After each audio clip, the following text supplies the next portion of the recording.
रतोड़ी जी, कार्यालय कर्मचारी बंधु हमारे दिनेश पिलचौहान जी, घनश्याम जी और हमारे उनियाल जी, हमारी प्रिय बहन अनामिका नेगी जी, इस पवित्र अवसर पर आप लोगों ने जो भी ये विदाई समारोह आयोजित किया है, इसके लिए मैं हृदय से आप सबका आभार व्यक्त करता हूँ, आभारी हूँ।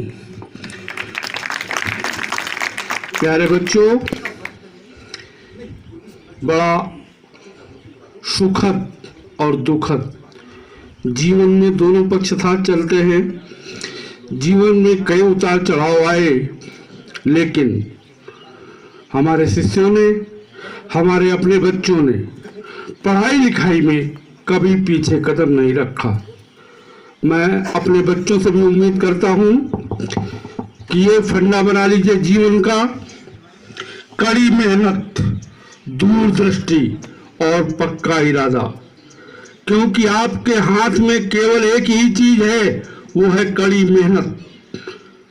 बाकी कोई आपको सहारा देने वाला है नहीं। आप जब दृढ़ निश्चय कर लेंगे, कड़ी मेहनत करने की ठान लेंगे, फिर आपको कामयाब होने से कोई रोक नहीं सकता। आपके गुरुजन सिर्फ आपको राह बताने के लिए हैं, राह भटकाने के लिए नहीं है।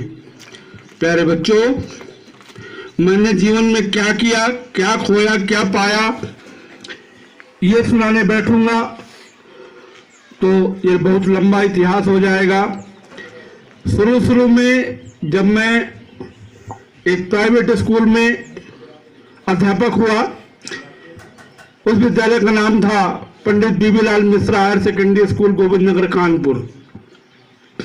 बीएड करने के तत्काल बाद परीक्षा फल भी नहीं निकला था और मैंने टीचिंग ज्वाइन कर ली 75 रुपए महीने पर, माने 2.5 रुपए रोज पर।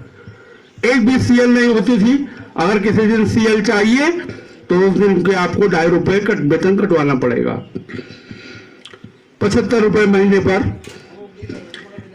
सर्विस ज्वाइन की और इसके साथ साथ वही फंडा अपना जीवन में बना रहा, कड़ी मेहनत, घर घर जाकर के बच्चों को ट्यूशन पढ़ाना। मैं 1700 रुपए महीने का ट्यूशन करता था और स्कूल से मुझे सिर्फ 75 रुपए मिलते थे। और पैंट, सफेद शर्ट और सफेद पैंट, अपनी बढ़िया चमकती हुई साइकिल, साफ सुथरी, मतलब नई खरीदने की तो औकात ही नहीं थी, लेकिन हाँ सफाई पसंद। और यही काम करते हुए मैं एक दिन अपने विद्यालय के गेट पर शाम को लौट रहा था ट्यूशन पढ़ा करके, तो हमारे जो शिक्षक साथी और शिक्षिका साथ पहले थी, वे आपस में चर्चा कर रही थी कि उत्तराखंड में कुछ वैकेंसी निकली हुई है और आज ही लास्ट डेट है। हमने उनसे कहा कहाँ है कागज दिखाओ में, उन्होंने हमें दिखाया और हमने तत्काल फॉर्म भर दिया उसी दिन और रात 12 बजे जाकर के हेड पोस्ट ऑफिस कानपुर में जाके रजिस्ट्री की और अगले साल मुझे अगस्त में अपॉइंटमेंट लेटर घर पे आ गया।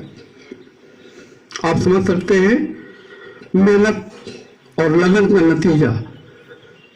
मेहनत तो हमारी थी और लगन भी थी। उन लोगों से हमने साहब उसी दिन कह दिया कि तुम्हारा तो पता नहीं होता है कि नहीं होता, लेकिन सचान गुरु को जरूर होगा। और हुआ भी ऐसे ही, हुआ भी ऐसा ही। प्यारे बच्चों, जो आदमी मेहनत करता है उसे पता होता है। आपको पता होना चाहिए, हाई स्कूल वाले विद्यार्थी को, इंटरमीडिएट वाले परीक्षार्थी को, कि मैं कितने नंबर ले आऊंगा अमुक विषय में। उसकी तैयारी उसे बताती है कि मैं कितना कर लूंगा, कितना मुझे आता है। और आप तैयारी करेंगे, जीवन में सफल होंगे। प्यारे बच्चों, 2000 पहले तो मैं थोड़ी सी अपनी कुछ ड्रॉबैक्स बता दूं। मेरी शादी सन 1978 में हुई और उस साल मेरा बीए फाइनल था। न परीक्षा हुई थी, न परीक्षा फल निकला था और शादी हो गई। शादी होने के बाद पिताजी का फरमान, पढ़ाई के लिए पैसे नहीं, खेती करो तो बैल खरीद देंगे। अब समझ लो, जो आदमी कड़ी मेहनत करने वाला, पढ़ाई में लगन रखने वाला व्यक्ति हो, उसे कह दिया जाए खेती करो। उनकी अपनी सोच थी कि एक बेटा है और एक घर में रहेगा, खेती करेगा तो हमारे लिए सहूलियत होगी, उनकी अपनी सोच रही होगी। खैर हुआ, हम डिस्टर्ब हो गए, लिहाजा डिस्टर्ब हो गए माने इतने पागल हो गए कि इलेक्ट्रिक शॉक लगा करके हम ठीक हुए। और 81 में जब हम यहाँ सर्विस में आ गए, इसके बाद हम 20 वर्ष तक ठीक रहे और 98 में हमको शेयर मार्केट में कुछ ज़्यादा ही नुकसान हो गया। और नुकसान इतने बढ़े कि हमारे जीपीएफ से भी कुछ पैसे निकल गए। हर तरह से नुकसान ही नुकसान होता रहा। फिर से हम 20 साल बाद पुनः आउट हो गए। आउट हो गए माने आधे पागल। क्या हो गए बेटा? हाँ, और उसी पगलप्पन में जो है हमारी वाइफ की भी तबीयत बिगड़ी और 2001 में वो हमारा साथ छोड़ गई। और जब पत्नी ने साथ छोड़ दिया तो हमारे बच्चों ने हमारा सकुशल साथ दिया। हमारे बच्चे पढ़ने में टापो टाप चले। ये जो बैठी है बड़ी बेटी हमारी कुर्सी पे, इसने जब यहाँ से डिप्लोमा फार्मेसी किया उत्तराखंड से, काशीपुर से, तो उत्तराखंड में इसने प्रथम स्थान हासिल किया।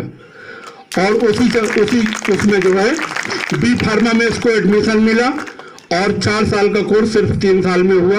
वहाँ भी उसने टॉप किया, उसकी वजह से उसको एम फार्मा में एडमिशन मिला। झांसी से एम फार्मा किया और वहाँ भी उसने प्रथम स्थान बनाया, गोल्ड मेडल प्राप्त किया और उसी साल उसको दिल्ली में नौकरी मिल गई। इसी प्रकार से हमारे बेटे ने बीटेक किया, एमटेक किया, सब जगह टॉप किया और पंतनगर विश्वविद्यालय में भी लेक्चरर बना। लेकिन कुछ परिस्थितियों बस उसी की उदारता के कारण उसने छोड़ दिया वो, और फिर भटकना जॉब में शुरू हुआ। ये उधर महाराष्ट्र में जैन इरिगेशन में रहा, फिर नेटा फिल्म कंपनी में रहा, न्यूजीलैंड की कंपनी में। और फिर एक दिन वो हमारे पास आया हुआ था रानी चौरी में। तो रात में बड़बड़ा रहा था। हमने कहा बेटा जाके नौकरी छोड़ दो। उसने कहा पिताजी की नौकरी क्यों छोड़ दूं? बोला इतना पैसा कौन सा सरकार हमको दे देगी? हमने कहा सब कुछ पैसा ही नहीं होता बेटा, नौकरी छोड़ दो, हम कह रहे हैं तो छोड़ दो।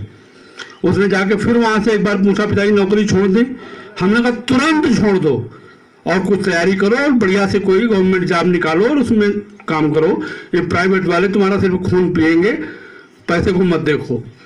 और उसने नौकरी छोड़ी और 6 महीने के अंदर 4 जॉब निकाल दिए। Oriental bank of commerce, Indian bank और LIC ऑफिसर और पूसा विश्वविद्यालय का 4 जॉब निकाल दिए। अब बोला अब कहाँ मैं करूँ? हमने कहा अब तुम्हारी मर्जी, कहीं भी कर लो। छोटी बेटी भी हमारी फर्स्ट क्लास रही पढ़ने में, इंटरमीडिएट में भी 3 विषयों में डिस्टिंक्शन है। BSc भी इसकी 82% है, MSc भी 86% है। B.Ed यहीं से किया है, क्या नाम से, तुम्हारे विकास नगर से, और M.Ed कानपुर से किया है। और उसके बाद इसका IIT साइंस मैथ में हो गया। लेक्चरर में भी हुआ था बरेली, लेकिन वो चूंकि शादी के बाद बरेली ज्वाइन करना संभव नहीं था, इसलिए उसने उस जॉब को प्रेफर किया। दोनों बेटियां और बेटा इस समय ओरिएंटल बैंक ऑफ कॉमर्स में रीजनल मैनेजर है। परिवार सुखद चल रहा है। प्यारे बच्चों, और हमारे विद्यार्थियों का मजा देखिए। जो बच्चे, जब मैं पहली बार आया अगस्त 1981 में, उसमें एक बालिका थी मात्र, उसका नाम था ब्रह्मी तोमर। 5 राजेंद्र सिंह थे। कितने थे? 5 राजेंद्र सिंह। तो उनके नाम याद रखना जरा थोड़ा मुश्किल होता था, उनके गांव के नाम जोड़ रखे थे हमने। और एक अजब सिंह नेगी था। केवल एक अजब सिंह नेगी ऐसा छात्र था जिसके 82 नंबर से अंग्रेजी में, बाकी सबके 82 से ऊपर थे। 82 से और 100 के बीच में सबके नंबर थे, 11 के 11 छात्रों के। और आप ऐसे विद्यार्थी हैं जिनको साल भर पढ़ाओ, 82 नंबर लाने की तो कोई उम्मीद ही नहीं करते हैं किसी से। वो भी विद्यार्थी होते थे जो गुरुजी की वाक्य को, बात को अक्षरशः मानते थे। और जो बच्चा गुरुजी की बात को मानेगा ही नहीं तो गुरुजी क्या करेंगे? डंडा मारेंगे। डंडा मारना अलाउ नहीं है। तुम उनके ऊपर पत्थर मारोगे, वही मार के तुम नंबर तो लाओ, कुछ तो करो। प्यारे बच्चों, परिश्रम करो। मैं ज़्यादा ना कुछ कहते हुए, क्योंकि ज़्यादा अगर मैं बोलता हूँ तो फिर मैं दुखी होऊंगा, सबको दुखी करूँगा। नहीं, हमें खुशी हो रही है कि हम सकुशल अपने दायित्वों का निर्वहन करते हुए यहाँ से विदा हो रहे हैं। प्यारे बच्चों, अभी भी ये व्यवसाय में छोड़ूंगा नहीं, क्योंकि मैं अपने को इसमें महारत हासिल है। मैंने चंबा में भी खूब ट्यूशन पढ़ाया, अंग्रेजी का शिक्षक पढ़ा रहा है, गणित, सबके ट्यूशन की दुकानें बंद, और एक साल में 22 बच्चे हमारे निकल रहे हैं साहब इंजीनियरिंग में, और हाई स्कूल हम खुद ही 3rd डिवीजन पास हैं और पढ़ा रहे हैं गणित। तो ये बेटा कौशल है, परिश्रम है। जहाँ से विद्या मिले, जिससे मिले, सीखना चाहिए। हम अपने गुरुजनों से तो क्या, हम अपने 9th के छात्रों से भी सीख लेते थे कि ये चीज़ कैसे हो रही है भाई, कैसे आना है। तो बेटा सीखना कभी भी बंद नहीं करना चाहिए। प्यारे बच्चों, ये विद्यार्थी जीवन बार बार लौट के नहीं आएगा। हमारे आदरणीय दंडयाल जी ने इस विद्यालय में बहुत लंबी सेवाएं दी हैं, उनका तो योगदान ये विद्यालय कभी भूल ही नहीं सकता है और भुलाया भी नहीं जा सकता है। मैं दंडयाल जी के उज्जवल भविष्य की कामना करता हूँ, और मैं अपने सभी साथियों से निवेदन करता हूँ कि संस्था एक यूनिट की तरह काम करती रहे। सब लोग मिलजुल करके इन बच्चों के भविष्य को संवारने का प्रयत्न करते रहें। अगर ज़रूरत पड़े तो सरकार के नियमों की अनदेखी करके इन पे डंडे भी चलाएं, लेकिन इनको रास्ते पे लाएं, इस क्षेत्र को आगे बढ़ाएं, इनको शिक्षित करें, अपने कार्य को प्राथमिकता दें। इन्हीं शब्दों के साथ मैं एक बार पुनः सब लोगों को भावभीनी विदाई पार्टी स्वीकार करता हूँ हृदय से। धन्यवाद।